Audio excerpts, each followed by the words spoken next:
There are 12 labs this semester, and if you look at the course schedule, you'll be able to see the order those labs are going to be in.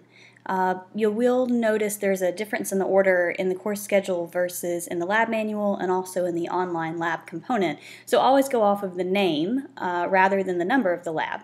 So the course schedule will have the lab order, and then if you go over to the course materials, in each session, the lab that's due for that session will be present. So the way the sessions are organized is under a separate video, but the steps for success will list all of your assignments for the week, and then as you scroll down, you'll see those assignments below the steps for success. The labs are typically after the lecture materials. So here, for example, is the first lab, which is measurement lab. And when you get to this section, this laboratory report section, you'll see there are attached files, at least one, sometimes multiple attached files. One of those attached files is going to be the lab report form that you'll need to turn in through Blackboard. And then there may be some attached files that are helpful review materials as well. You would want to read through this section before you start the lab. It will go over what's going to be involved in the lab. There might be a review video or some helpful hints listed in this section. Typically what I do with the helpful hints is if I have a couple questions over the same material in the lab, I'll kind of assume that everybody's having trouble with that section and I'll put it under the helpful hints. So you'll see they're listed according to sections in the lab. So that may help you as you're working through the lab. There should also be a link down here, and the link will take you to the online component of the lab.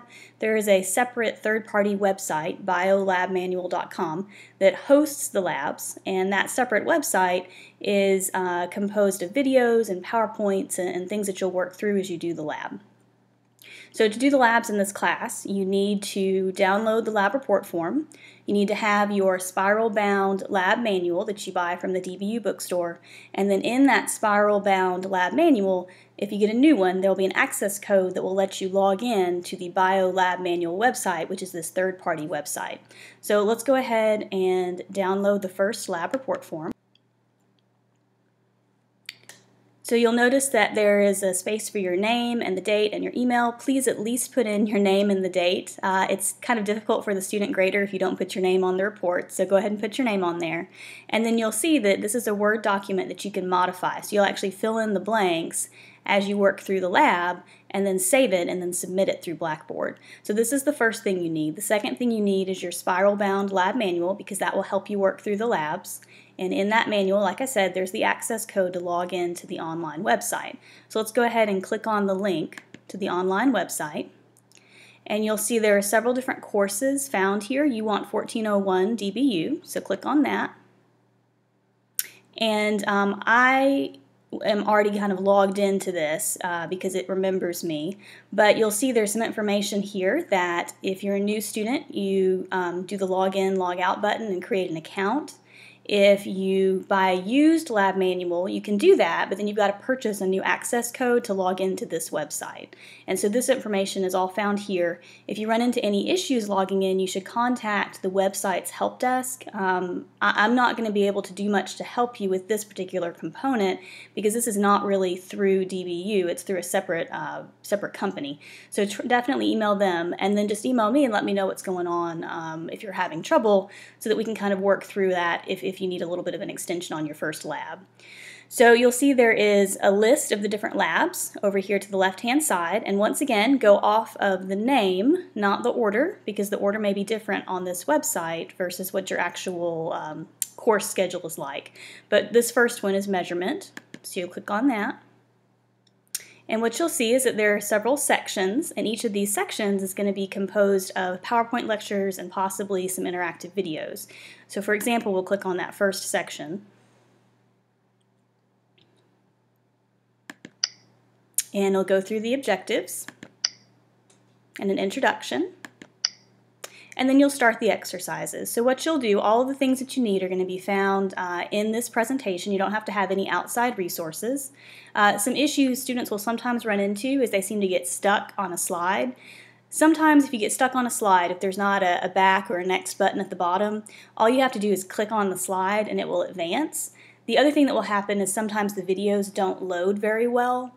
The best thing to do at that point is typically to log out of the website and then log back in and try again. It may just be that there are a lot of students on the website at that point and the streaming is just not working well.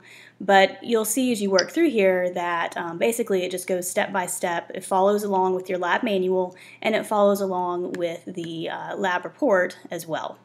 And so you'll fill that in as you work through. Once you fill it in, you're going to save it.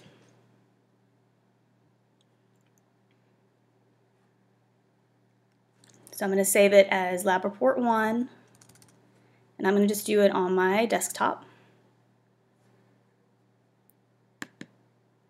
Okay. So once you've saved it and once you're done, then you're going to come back to the Blackboard website, and you're actually going to submit the assignment through Blackboard. So the way you do that is you click on the Measurement Lab assignment name, and you'll see the due date up here. And then you're going to do the assignment submission. So you attach a file by browsing your computer, and we did it on the desktop. So let's look and see here. We've got Lab Report 1. So you attach it. You can add any comments you need, and then you submit it. Now, after you submit it, if you did it correctly, it will show you, it'll generate a preview and show you what you submitted. So if you don't have anything right here, that means it didn't go through, you need to try to submit it again. And you can submit more than one. The student grader will grade the most recent submission according to the due date. So if you submit two of them, she'll grade the current one, so the second one that you submit, as long as it's done before the due date. All right, so then you click OK. You exit, and then after you've submitted your lab, you will come back here and take the lab quiz, which is typically underneath the lab assignment, and it's right here, and you just click on the link, the Measurement Lab Quiz link, and you'll start that quiz.